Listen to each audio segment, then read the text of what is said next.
আজকে প্রথমে এই আদালত যে আদেশটা দিয়েছেন সেটা হচ্ছে সোশ্যাল মিডিয়া সহ বিভিন্ন গণমাধ্যমে এই ট্রাইব্যুনালের বিভিন্ন প্রসিডিংস ট্রাইব্যুনালের বিচারকদের ছবিকে বিকৃত করে নানান ধরনের ব্যঙ্গাত্মক নানান কথাবার্তা বিভিন্ন জায়গায় প্রচারিত হচ্ছিল এবং সেখানে আইনকে ভায়োলেট করে যেগুলো সত্য বিষয় নয়, যেগুলো ফ্যাক্টস নয়, সেরকম ফ্যাক্টসকে টুইস্ট করে মিথ্যা তথ্যের উপর ভিত্তি করে এই ট্রাইব্যুনালের সম্মান যেটা জনমনে সেটাকে বিঘ্নিত করার জন্য, সেটাকে হানি করার জন্য নানান ধরনের অপপ্রচারমূলক পোস্ট দেওয়া হচ্ছিল। এটা ট্রাইব্যুনালের নজরে এসছে এবং এর আগে আপনারা জানেন যে কয়েকদিন আগে ট্রাইব্যুনালের চেয়ারম্যান একটা জিডিও করেছেন যে তার ফোনে নানান ধরনের কথাবার্তা, অশ্লীল কথাবার্তা, গালাগালি করা হচ্ছে।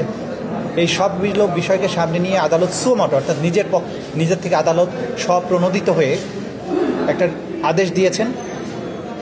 আমাদের তথ্য প্রযুক্তি মন্ত্রণালয়ের সচিব, বিটিআরসি চেয়ারম্যান এই দুজনের প্রতি ডাইরেকশন দিয়েছেন যে সামাজিক মাধ্যমে এই ধরনের যত ব্যঙ্গাত্মক পোস্ট আছে সেগুলোকে রিমুভ করার জন্য এবং ভবিষ্যতে যাতে এই ধরনের পোস্ট আর কেউ করতে না পারে সেই ব্যাপারে প্রয়োজনীয় ব্যবস্থা গ্রহণের জন্য নির্দেশ দিয়েছেন এবং পরবর্তী সময়ে একটা কমপ্লায়েন্স দিতে বলেছেন আদালতের কাছে। এটা হচ্ছে প্রথম অর্ডার। দ্বিতীয় যে দুটো মামলা ছিল গুমের ব্যাপারে, একটা টিএফআই এবং আরেকটা জেআইসি রিলেটেড, সেই দুটো মামলায় চার্জ শুনানির জন্য একটা ৩রা ডিসেম্বর আর একটা ৭ই ডিসেম্বর দিন ধার্য করা হয়েছে। এখানে তাদের কয়েকটা অ্যাপ্লিকেশন ছিল, অ্যাপ্লিকেশনগুলো আদালত কিছুটা শুনেছেন, বলেছেন এগুলো পরবর্তীতে আরও শুনতে চান। আমরা প্রসিকিউশনের পক্ষ থেকে বলেছি যে এই ধরনের অ্যাপ্লিকেশন দেওয়ার কোনো সুযোগ নেই, কারণ তারা ভার্চুয়ালি হাজিরা দিতে চেয়েছেন। আদালত কমেন্ট করেছেন যে আইন সবার জন্যই সমানভাবে প্রযোজ্য হবে, যেহেতু বাংলাদেশের সাবেক প্রধান বিচারপতি কারাগারে আছেন, তাকে কোর্টে অ্যাটেন্ড করতে হয় ফিজিক্যালি। অ্যাপেলেট ডিভিশনের বিচারক, সিনিয়র মন্ত্রী, বিভিন্ন পর্যায়ের মানুষ যারা আসামি হয়েছেন তারা রেগুলারলি আদালতে সশরীরে হাজিরা দেন। সুতরাং এখানে ডিফারেন্ট কোনো ঘটনা ঘটেনি, যে কারণে অন্য কোনো বিশেষ বিবেচনায় কাউকে ভার্চুয়ালি হাজিরা দেওয়ার বিষয়টা অ্যালাউ করতে হবে, এই বিষয়টা আদালত প্রয়োজন মনে করেন না। তারা মনে করেন সকল নাগরিক আইনের দৃষ্টিতে সমান, সবাইকে ইকুয়াল ট্রিটমেন্ট দেওয়া উচিত। তারপরেও যেহেতু ডিফেন্স পক্ষ বলেছেন তারা এই অ্যাপ্লিকেশনগুলো পরবর্তীতে আবার শুনানি করতে চান, আদালত বলেছেন হ্যাঁ সময় হলে উনি আবার শুনবেন। মোটা দাগে এই অ্যাপ্লিকেশনগুলোর উপরে আদালত তার কমেন্ট পাস করে এই ব্যাপারে কোনো আর আদেশ না দিয়ে পরবর্তী তারিখ নির্ধারণ করেছেন। সেই তারিখ দুটোতে আসামিদের সশরীরে হাজির থাকতে হবে এবং সেই দিন অভিযোগ গঠনের উপরে শুনানি অনুষ্ঠিত হবে।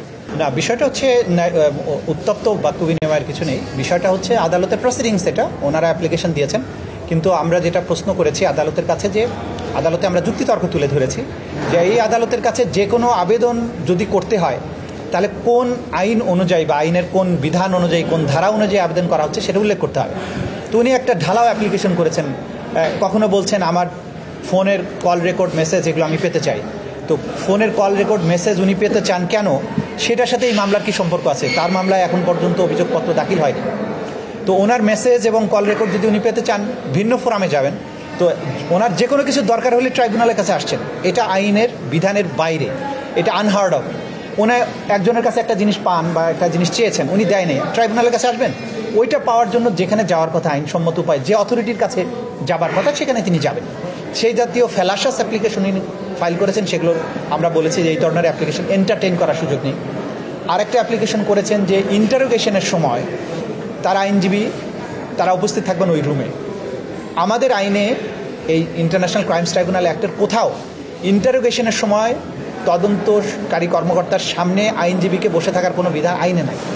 কিন্তু এই আদালত নেয় বিশেষ করে স্বচ্ছতার স্বার্থে একজন আইনজীবীকে আসামিকে যখন জিজ্ঞাসাবাদ করা হয় তার পাশে মিনস পার্শ্ববর্তী কোনো রুমে উপস্থিত থাকার জন্য পারমিশন দিয়ে থাকেন এবং 2010 সালে যখন ট্রাইব্যুনাল প্রতিষ্ঠিত হয় সেই সময় থেকে এই নিয়মটা মানা হচ্ছে যে যখনই কোনো আসামিকে জিজ্ঞাসাবাদ করা হয় তদন্ত সংস্থায়, তার একজন আইনজীবী যদি ইচ্ছা করেন তাহলে তিনি উপস্থিত থাকবেন পাশের রুমে এবং ইন্টারভালের সময় বা যখন দরকার হবে তখন উনি গিয়ে তার সাথে দেখা করতে পারবেন, তার কোনো সমস্যা আছে কিনা জিজ্ঞাসা করতে পারবেন।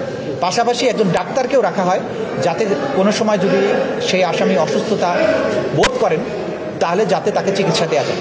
এগুলো ফেয়ারনেসের স্বার্থে আদালত করে থাকেন, এগুলো আমাদের আইনে কিন্তু নাই, তারপরেও এটা প্রোভাইড করা হয়। কিন্তু উনি বলতে চাচ্ছেন যে জিজ্ঞাসাবাদের সময় আসামির পাশে উনি বসে থাকবেন, এইটা বাস্তবসম্মত নয়। এবং যেহেতু তিনি আসামির আইনজীবী হলেও তিনি তার সম্পর্কে বোন, এবং সেখানে তাকে এই জিজ্ঞাসাবাদের যে মূল উদ্দেশ্য তার কাছ থেকে তথ্য উদ্ঘাটন করা, সেটার ক্ষেত্রে কিন্তু বিঘ্ন সৃষ্টি হবে। সেই জন্য তদন্ত সংস্থা বলেছেন যে তারা তাকে পার্শ্ববর্তী রুমে রাখতে পারবেন, কিন্তু তার জিজ্ঞাসাবাদের সময় তার সামনে বা মুখোমুখি রাখতে পারবেন না। এবং আরও কিছু বিষয় তিনি উত্থাপন করেছেন যে জিজ্ঞাসাবাদ করার জন্য কে উপস্থিত থাকবে, কে থাকবে না। আমরা খুব সুস্পষ্টভাবে দেখিয়েছি যে জিজ্ঞাসাবাদ করার স্বার্থে তদন্তকারী কর্মকর্তা যাকে প্রয়োজন মনে করবেন যে এই জিজ্ঞাসাবাদটাকে ফ্রুটফুল করার জন্য, তাকেই পাশে রাখতে পারবেন। অনেক সময় আপনারা জানেন যে আসামিদের কাছ থেকে তথ্য উদ্ঘাটনের জন্য ভিকটিমদেরকে তার মুখোমুখি করা হয়। যে এতক্ষণ যে অস্বীকার করছিল, যখন ভিকটিমের মুখোমুখি হয় তখন কিন্তু আসামি সত্য বলতে বাধ্য হয়।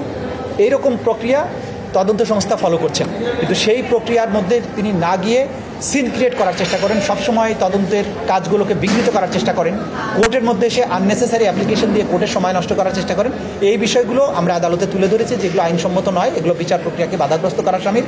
এবং আমরা বিশেষভাবে বলেছি যে স্পেসিফিক্যালি এই যে আসামি জিয়াউল হাসান, তার বিরুদ্ধে সোফার যে সমস্ত এভিডেন্স এসছে তদন্ত সংস্থার মাধ্যমে, আমরা যেটা জানি যে তিনি শত শত মানুষকে গুম করে হত্যা করেছেন, তাদেরকে পেট কেটে নদী নালায় খালে বিলে তাদের লাশকে ফেলে দিয়েছেন।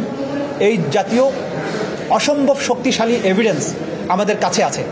এইরকম একটা দুর্ধর্ষ খুনি বা দুর্ধর্ষ যে আসামি, যার বিরুদ্ধে এত খুনের অভিযোগ আছে, গুমের অভিযোগ আছে, তার ব্যাপারটা তদন্ত সংস্থাকে তার মতো করেই ডিল করতে দিতে হবে। আইন অনুযায়ী তাকে জিজ্ঞাসাবাদ করা, তথ্য উদ্ঘাটনের জন্য যা প্রয়োজন তদন্ত সংস্থায়, এগুলো করতে দিতে হবে। কারণ বাংলাদেশের সবচাইতে আমি বলবো যে ব্যক্তি হিসাবে, একক ব্যক্তি হিসাবে সবচাইতে বেশি সংখ্যক অপরাধের সাথে তার সম্পৃক্ততা পাওয়া গিয়েছে বলে আমরা জানতে পেরেছি। সুতরাং এই বিষয়গুলো যতটুকু সম্ভব তাকে সতর্কতার সাথে জিজ্ঞাসাবাদ করার ব্যাপারে তদন্ত সংস্থার যে স্বাধীনতা আছে আইন অনুযায়ী, সেটা যেন তদন্ত সংস্থা ভোগ করতে পারে, সেটা আমরা আদালতের কাছে